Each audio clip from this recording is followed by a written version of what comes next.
Sam, my best friend, invited me during the summer. I assumed it was to his father's lake cottage. Would be a typical swimming vacation. Sam and I spent languid afternoons barbecuing. Been best pals since middle school. Richard, his father, had always been a portion of the backdrop, such as he was a part of our friendship's music. Cool dad, humorous, easygoing, and the sort of someone who regarded me as if I were his own, was not prepared for this summer to be any distinct. But I couldn't be more incorrect. Sam and I showed up on a July afternoon. Our vehicle was loaded with food and equipment. The lake glistened beneath. The sun is an idyllic getaway from the bustle of the city. As we unloaded, Richard left our belongings on his sunglasses reflected the lake from his porch. When he gestured for us to come closer, "You too, maid?" He referred to his deep voice as caring. He was easily shirtless, wearing only his skin was tanned from hours of swimming. Spent time outside, he appeared more fit than in his late years, an elder brother than a father. I had always noticed that it was in my 40s, but didn't give it any thought this time. Even if my chest was fluttering, that I was unable to fully express, "Dad?" As he carried a cooler, Sam smiled. "Going upstairs, you haven't had any alcohol. You have all the beer without us, Richard." Chuckled and gave Sam a shoulder pat instead of everything, save a few for you guys. And yet I complied with the dinner arrangements within an hour. Sam is inside, attempting to ignore the sensation that had descended upon me. I told myself it was probably simply the heat. This summer, dismissing it, wasn't about thinking too much about what it was about, taking it easy and relishing. The moment before we left for college for the first few days went by in a haze of late-night swimming. Richard joined in on the conversations and jokes throughout the majority of our activities, and it felt comfy and simple. But Sam received a call from Lauren, his girlfriend, stating she was stranded at work and required his assistance with a project that I felt guilty about his expression as he described the circumstances. He grabbed and said, "I'll be back by dinner. His keys are nice to have here. My yes, Dad is available if you need anything." "No problem," I said, waving him away. Sam chuckled. "Save your damsel in distress." I watched the automobile as he drove away, vanish along the gravel driveway leading to the cabin. Was silent for the first time this week. Simply the sound of the lake's lap against the coast and the cries of birds. I strolled out to the terrace in the distance. My shoulders were being beaten by the sun. The heat was unbearable, so I made the decision to take a pool and strip naked to cool off. I lowered my trunks into the lake, and the water was revitalizing jolt to my skin. I spent some time floating there and gazing up at the sky, allowing the serenity to descend as I climbed out, panting and short of breath. Richard was leaning against the deck, the railing, while drinking water and a beer. He smiled and remarked, "It feels good, doesn't it?" "Easy perfect," I said, wiping myself off as I climbed the stairs. "Sam and didn't abandon you?" Richard inquired, his tone hanging, light but inquisitive. "No, he will return shortly." I shrugged and added, "I don't mind the quiet." Richard finished his beer and nodded. "Recognize that the sauna is deserted if you're after swimming. It's a terrific way to unwind." I had forgotten about the sauna, but they had hidden away at the place a few years ago. The property's edge next to the boat home. It had always appeared more Richard's preference over ours, however. Now that, when he brought it up, the concept sounded, I said, tempting. "Maybe I'll check it out." Richard responded, "Good call," as he grabbed my towel. Standing, I'll light it for you first." I could argue that he was already on foot. I paused for a moment when I approached the boathouse. The sun was warm for a time before he followed. The sauna was little against my back, yet comfortable interior with cedar trim that released its earthy aroma into the air. Richard demonstrated to me how to modify the temperature before heading out. He murmured, "Enjoy," leaving his hand resting on the door frame for an excessive amount of time. Sat down on the bench and allowed the heat to penetrate my muscles since the air was dense and muggy, and soon perspiration trickled down my skinnet. There was only the sound of my respiration and the sporadic creak of I closed my eyes and sank into the wood, my body's tightness and warmth. After roughly 10 minutes, the melting away, Richard stepped through the creaking door. Inside a towel draped loosely around his. He asked in a voice, "Waste mind if I join? Casual?" I paused, taken aback by there was hardly enough room for two people, individuals, and his presence abruptly made, even though the air feels thicker, what might— "Yes," I said. It was his sauna. Richard moved to create space and took a seat. Opposite of me, reclining against the wall, and I could just see his towel covering him. Found myself averting my eyes and concentrating on the bench's wooden boards, but the eyes continued to dart back towards the path, rose on his chest, and the beads of, you see the perspiration, running down his face. He said in a stern tone after a brief pause, "The sauna should be quiet and constant. Assist with that." I responded, "I'm fine." But my heart something was thumping in my chest. Something in the way he gazed at me. I could not be certain that it wasn't not really menacing, yet it made my Richard that still makes my stomach turn. Laughed while leaning. "Moving forward, you must allow the heat to do its job." I nodded in an attempt to release its magic. Pay attention to anything other than his gaze. Hovered over me, yet it couldn't disregard the change in the atmosphere and the tension between us that appeared to throb. And then he extended his hand and brushed it across my arm. "Are you okay?" he questioned in a tone I swallowed deeply, feeling nearly worried. "Yes, I'm not used to this, but my throat is dry." Richard's hand remained quite heated for a second before he withdrew it. There's a tiny smirk on his lips. I nodded. "Good for you. It clears your head." Once more, I couldn't find my voice in the sauna. The heat felt suddenly too little. I could feel his eyes on me, smothering, and it gave me a weird tingle in my skin. A mixture of anxiety and excitement. The weight of Richard's eyes persisted for a long time. When he withdrew his hand, I attempted to pay attention to how the heat seeped into my muscles and caused me to feel weighed down. However, it was impossible to overlook with his presence. Thea felt smaller. The area that separates us is charged with. We sat amid an energy I couldn't describe. For a moment, there was simply the sound of little steam hiss as Richard poured. The air grew as water poured onto the hot rocks. Thicker, the temperature is higher, and I abruptly wiped the perspiration from my brow. Richard leaned in self-consciousness. His position with his back against the wall calmed, yet his eyes conveyed they showed me a new story every time.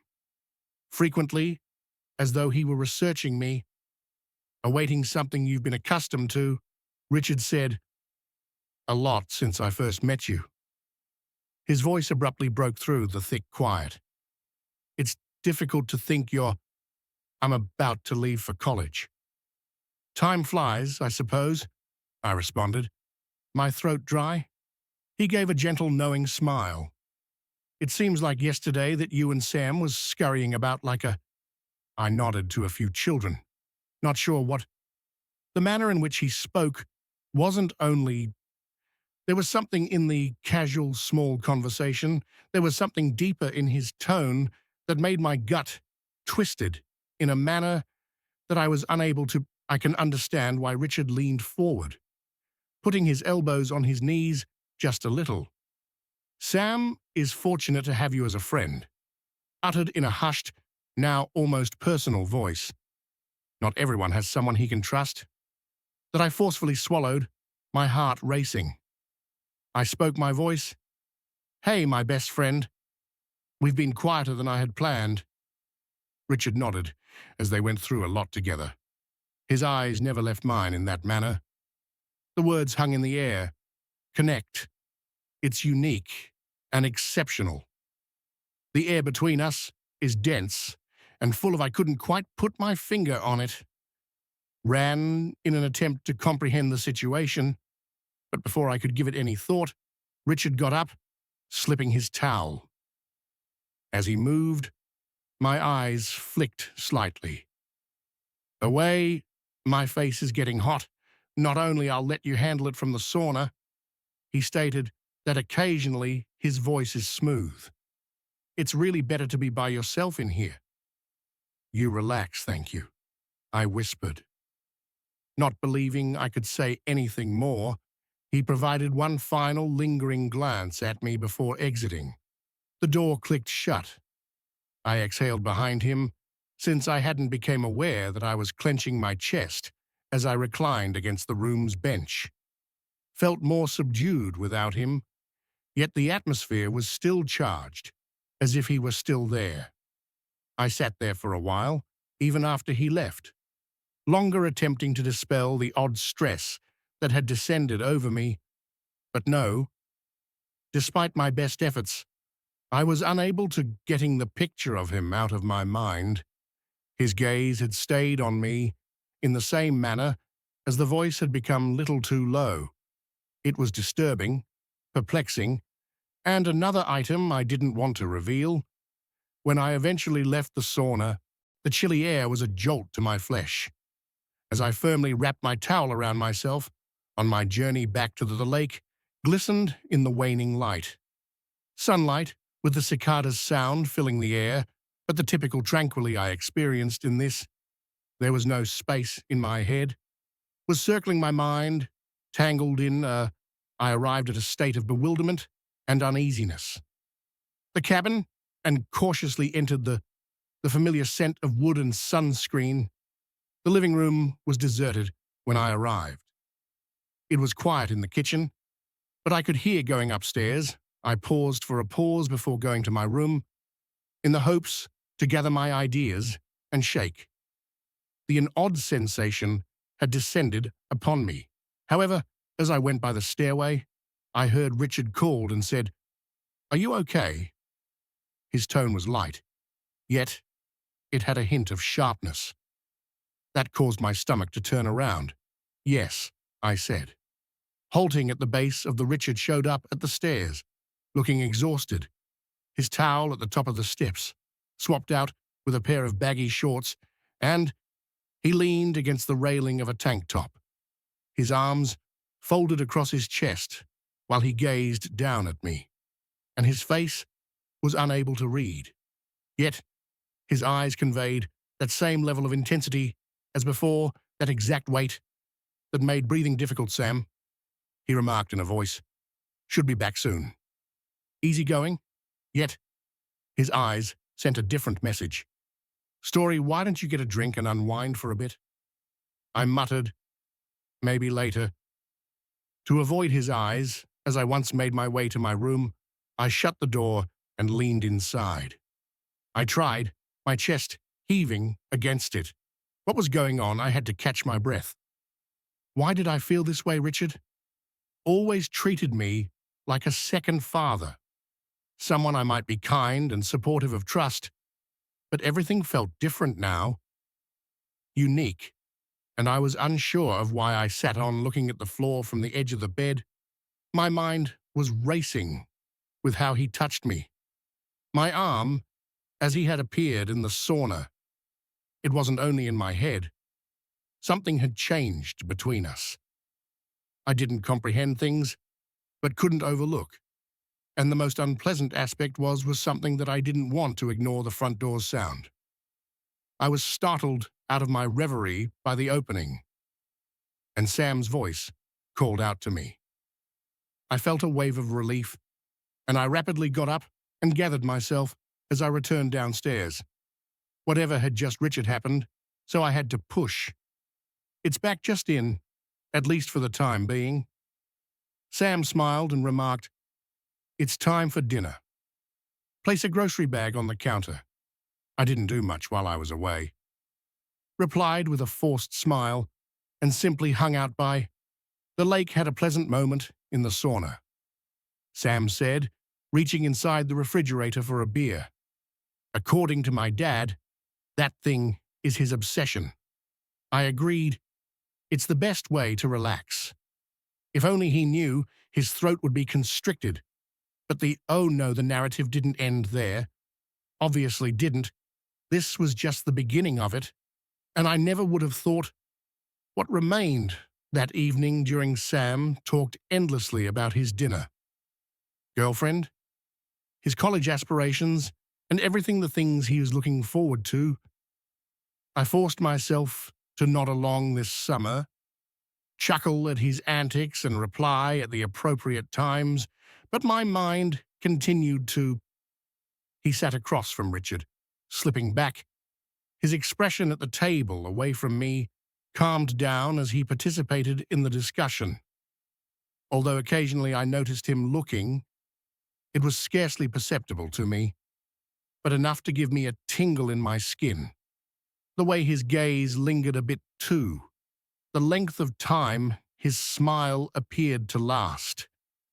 There was something underneath the surface, disturbing, and despite my best efforts, I couldn't get rid of the impression that he was after supper. "Sam, you're testing me in some way.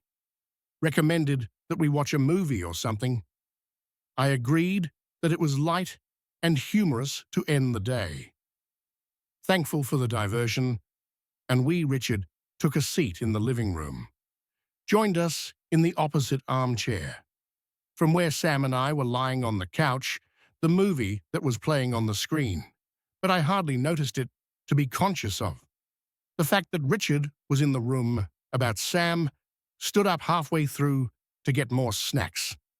"Stop it," he said, vanishing. I went into the kitchen and grabbed using the remote to pause while the screen froze on a silly face. The only sound in the room was the silence. I looked at the ceiling fan's faint hum. Richard is attempting to appear informal, but he was already staring at me, okay? He inquired in a quiet, almost worried tone. "Yes," I answered hastily, averting his eyes. He shrugged and leaned, asking why I wouldn't be. "You just seem strange," sitting back in his chair, like I swallowed something that's on your mind. Sweaty palms as I tightly grasped "I'm fine. Just exhausted, I suppose." Richard slowly nodded. His eyes never blinked. "It's acceptable if you're not leaving my. Okay, you may speak with me." My heart was jolted by those words, throbbing as I attempted to maintain my "thank you for the neutral expression, but I'm all right." Before he could continue, Sam brought back a bowl of popcorn. He plopped with a Coke in one hand, fully back down on the couch, completely unaware of the tension in the room. "Okay, let's get this done," Sam remarked, throwing. I put some popcorn in his mouth. "Thank you for the interruption," and hit play. But I wasn't thinking about the movie at all. I could feel Richard's eyes on me all the time, as though he was observing me, and waiting for something that weighed heavily on his eyes was oppressive. And by the time the film concluded, I was itching to leave. I said, "I think I'm going to bed." Getting up and stretching after a long day, Sam, the night man, waved lazily at me as he navigated the television stations. "Good night, and I'll see you in the morning." Richard provided a silky, deep voice, avoided his gaze and nodded. As I made my going upstairs and entering my room, I leaned against the door and shut it. My chest felt wobbly as I released a breath. My mind is a jumbled mess as I attempted to interpret all that Richard's manner of looking at me spoke. I wasn't thinking about it.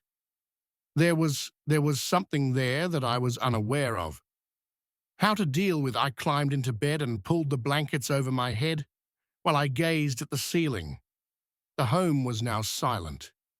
The ancient wood sighs and faint creaks, the only noises. Although I was thinking about anything but silently, I continued to relive the moments. At the supper table in the sauna, during that Richard's hand had in the film, hovered over my arm, as his eyes, it appeared to see right through me.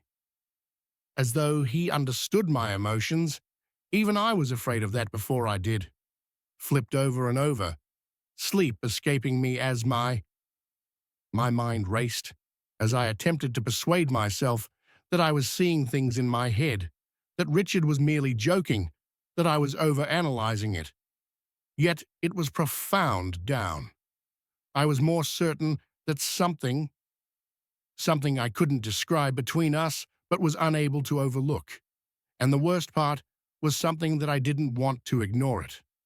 I felt enthused about something, particularly when I considered Richard. I didn't yet know what it was, but I would learn shortly after the next. I was awakened by the sound of birds in the morning. The sun is singing outside my window, passed through the drapes, creating a nice illumination across the space, but I sensed I was wrapped up in something that wasn't warm. Makes my chest tight with anxiety as Sam dressed and went downstairs. Was seated in the kitchen already.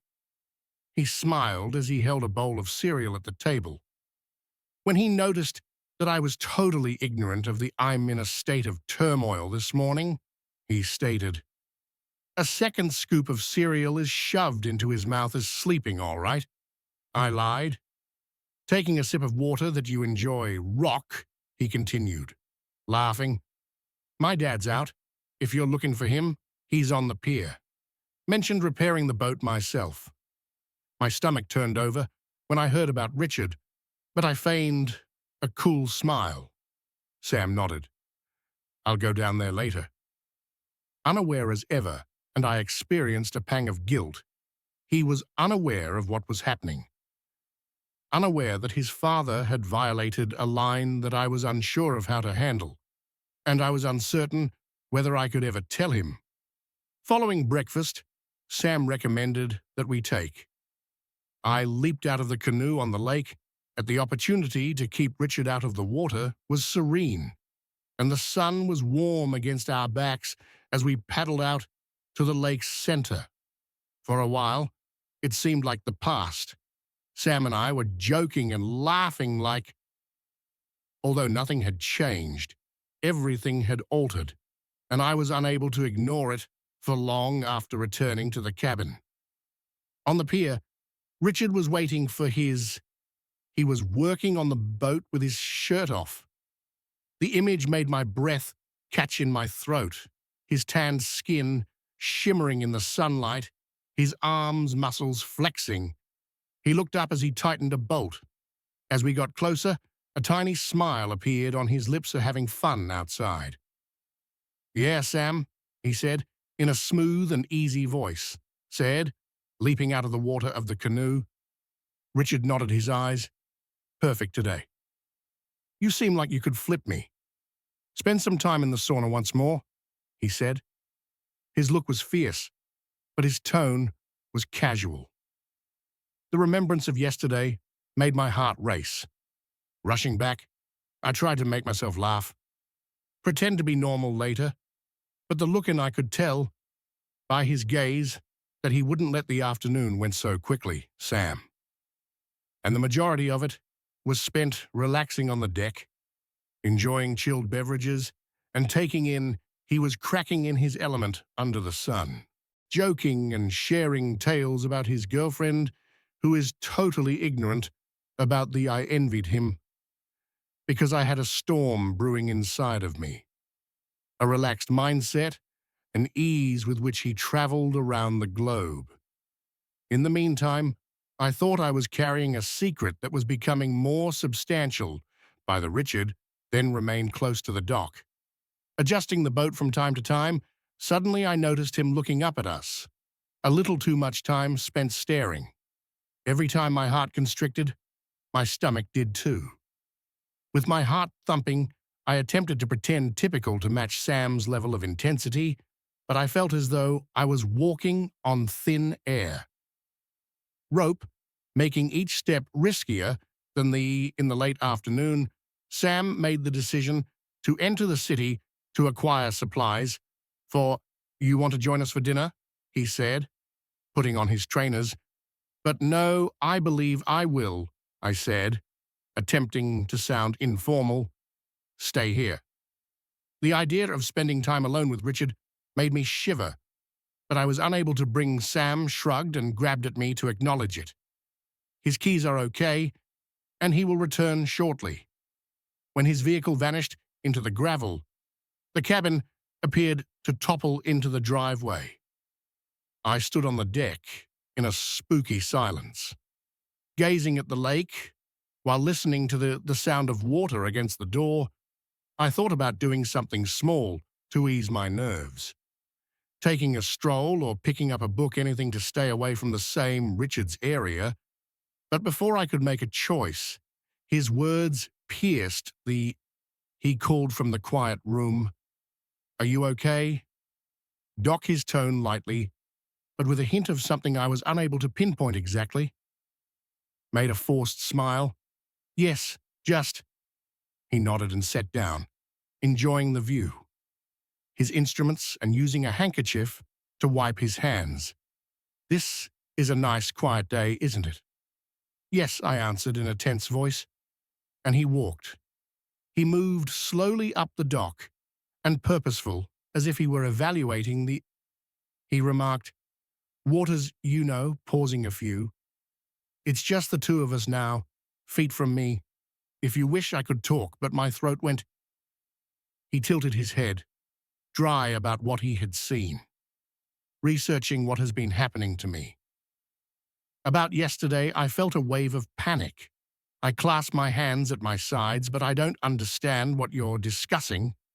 He moved closer, speaking in a firm but gentle tone. "Don't do that, please. I know you felt it." I shook my head back a little as well. "I'm not sure what you believe occurred, but, however," he broke off his gaze, locking onto mine, "and you're all right. You don't need to be terrified of the word," reverberated in my head.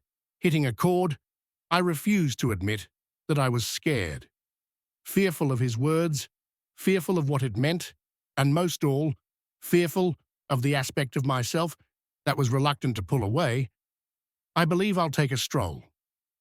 I spoke in a tremulous voice as I turned to the forest, but before I could move, he stopped me in my tracks by placing his hand on my arm. His touch on my tracks was firm, but not. His firm hold sent a shock wave through my whole body, waited as he spoke. I froze, torn. "So you don't have to run." Between the natural desire to run away and the odd force that held me firmly in, where my thoughts were yelling at me to depart in order to get as far away as you can. But I could feel his feet, and they wouldn't move. The weight of his presence behind me. "I don't want to look on my back. Make you uneasy," he murmured, his voice gentler now. "But I believe we must discuss this with us." His expression didn't waver in his composed manner, just, "I'm even more frustrated, since I know it's complex, but I am also aware of what occurred yesterday, wasn't biased against you. Can ignore it as much as you like, but I saw it in your eyes. I experienced a mixture of feelings of shame and anger." "You don't have any information on me?" he asked. "Don't I?" as I moved closer. I can tell by the way you look at me that when I'm nearby, you can attempt to conceal it, yet it's on my chest. Increase the impact of what he said. He wasn't incorrect to press down on me, and there was a part of me that was afraid. That I didn't find appealing about him comprehend, and didn't want to acknowledge it, but it felt like crossing to give in to that portion. A line I'll never be able to cross. I need some, I remarked, my voice just above a. As I turned and moved, I didn't whisper pause until I reached the depths of the trees. The lake sound fading into the background, my mind was racing with my heart. Racing while I attempted to understand how everything had gotten out of control, so ridiculously out of control. What was I expected to do? I slid onto a fallen log to perform by the weight of the skull in my hands. As the things settled over me, I felt confined. Like though I were ensnared in a web that I couldn't escape. Regardless of the direction I took, saw no escape route. And the worst, a tiny part of me was reluctant to. A tiny part of me wanted to get away and see Richard. And do so in addition to seeing him. Moreover, the forests were peaceful and gentle. Of silence that appeared to be the only thing in locations, apart from the daily chaos, I could hear the subtle rustle of the occasional leaf and the wind birds chirp. But it didn't do much to quiet the raging fury within of me. Come out here so I can get some fresh air and relax. But Richard was the only thing on my mind. His words, his touch, and his gaze me. As though he could see through every. I had a defense instinct, but I wasn't sure how I sat there, looking at the ground for a long time. In a whirlpool of feelings, I wanted to know how to unravel a part of myself, to be buried away out there forever.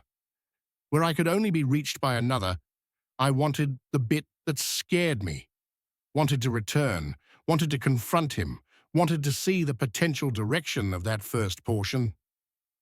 When I eventually got up and walked away, the light was shining back towards the cottage, setting up the long shadow, throwing my heart pierced.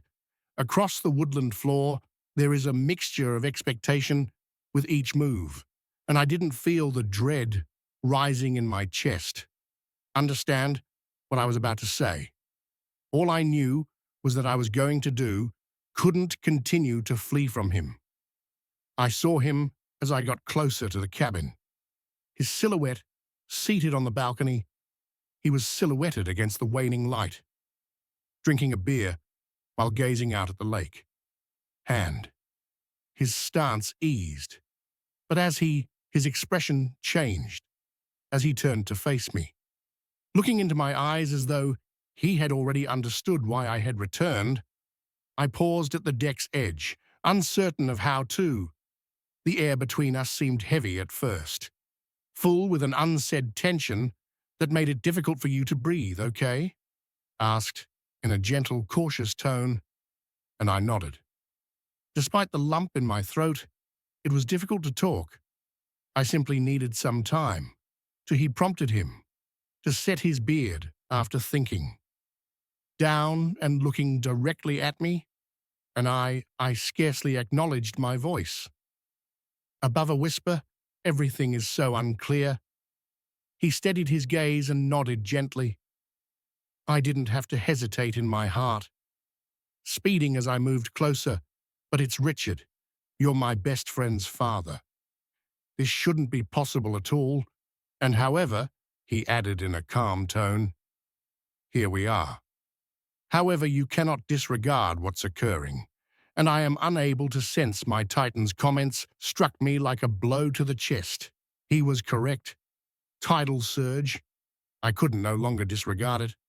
But acknowledging that felt like jumping off a precipice without any. I have no notion where I would land. I said in my voice, you want from me? I glanced at him, trembling, and I don't understand what I want. He arose and then close the separation between us in a couple of measured movements. His presence was overpowering his body's heat. His eyes were so intense that I could feel my resolution to tear down all of the walls I had constructed. Disintegrating piece by piece, I'm not requesting something you're not prepared to. He spoke in a steady, low voice. But I need you to tell the truth. To me, and to the phrase, "you're honest," reverberated in my mind, penetrating the fog of, could I really be confused and afraid? Could I be honest and admit what I had been working really hard to hide the fact that I'm unsure if I can handle my voice faltering. He extended this, then his hand, swiftly pressing into my arm, the sensation conveying a shock to my mind that it's acceptable to feel afraid. He spoke in a gentle tone, but don't allow that fear prevents you from experiencing things. His remarks were genuine, weighed heavily in the air, and charged, and I briefly had the impression that the world had ceased to revolve, and my mind is racing. Yet all I could see when I peered into his eyes was realizing that there is no pressure or judgment, only him, awaiting my decision that I made my decision. I cautiously and slowly closed the distance between us, and I reached for his soft fingers entwined with mine, very stable, and I felt at ease bring a sense of serenity that I hadn't experienced in. He didn't push or move for weeks. Hesitated to give me the room I required. When I eventually looked up at him, I noticed his eyes had a quality that made my chest hurt, something unvarnished and exposed, such as he shared my level of fear, and I leaned in before I could overthink it. His lips grazing mine in a kiss that was gentle and hesitant, but full of his hand, came with 1,000 unspoken words. Up to gently but firmly cut my face, solidly establishing myself in a manner that I hadn't. As anticipated, the kiss increased the tension, fading into something between us that was genuine and warm. He said, "I know that, and I know that it wasn't a mistake." As his fingers slid back into mine, like they had the night before, I nodded slowly, not trusting myself to speak just yet, but I suppose you do too. I have no idea what he will say next, but I won't act as though it didn't have some significance for me alone. When my voice eventually came, it was quiet and shaky, yet it somehow managed to reach you. Does the kettle remain that way for a while in the gentle morning light? Starting to steam behind us, the silence became more than just a blank space. It was filled with something genuine and delicate. Eventually, we made coffee. We chatted in low tones about unimportant films while sitting at the kitchen table with the legs touching the floor. The previous evening had been filled with songs about locations we'd like to visit, yet each word felt like a thread connecting us, altered everything, and we both realized that there was no going back to what had been since he stayed through it. The morning and afternoon, but I didn't ask him to leave when the lights started to go out again in the evening, since I wasn't prepared to lose what we had discovered. Not just yet, perhaps never. The events that followed didn't go as planned, and I had prepared myself for feelings of regret and remorse, that I had crossed a border that I couldn't get back, but instead, I felt numbness, silence, and stillness. I felt as though I could finally hear myself again, as if something inside of me had finally stopped struggling. Evan didn't. And after that night, neither he nor I woke up and pretended it hadn't happened. We didn't spend He had to return to his own life after our brief separation, and I had to deal with my own realities, yet he occasionally returned in silence. Sometimes he remained the night, and other times he just came for coffee and sat with me on the back porch without saying anything. once again, and when he did, it was quiet and cautious rather than hurried or concealed. My wife came home 2 days later, dragging her bag through what felt like a structure rather than a fire. The door, as if nothing had changed, and perhaps she hadn't slipped back into her routines without realizing that I was paying more attention to her now and not filling in the silence. She didn't inquire about my whereabouts on Saturday night, or inquire about the additional mug in the folded blanket on the couch, the dishwasher, or perhaps she saw more than she admitted, and just didn't want to label it. Despite the fact that nothing had exploded, the atmosphere between us had shifted over the course of several weeks. Evan and I had discovered something in the silence that was unimaginable yet unquestionable. And even though I wasn't sure what to call it, I recognized it was real. So I'd like to know what you think of our tale. Have you ever had a similar situation where something occurs? Have you ever met someone who saw you? It changes everything so subtly and profoundly without a single word. What would you have if someone touched you with their hands and their understanding when no one else did? Done in my place? Would you have intervened and left? Or would you have followed my example and allowed it to occur? I'm not sure whether it was appropriate, but I understand how it felt. And in a world where everything seems meaningless, there are moments when feeling something. I'd really appreciate hearing your thoughts, so please leave a remark below if you're just feeling something would genuinely be of more assistance to me than you can imagine. I appreciate you sticking by me through the finish, and if you'd like to hear more, there's always more to say about stories like this one, so hit subscribe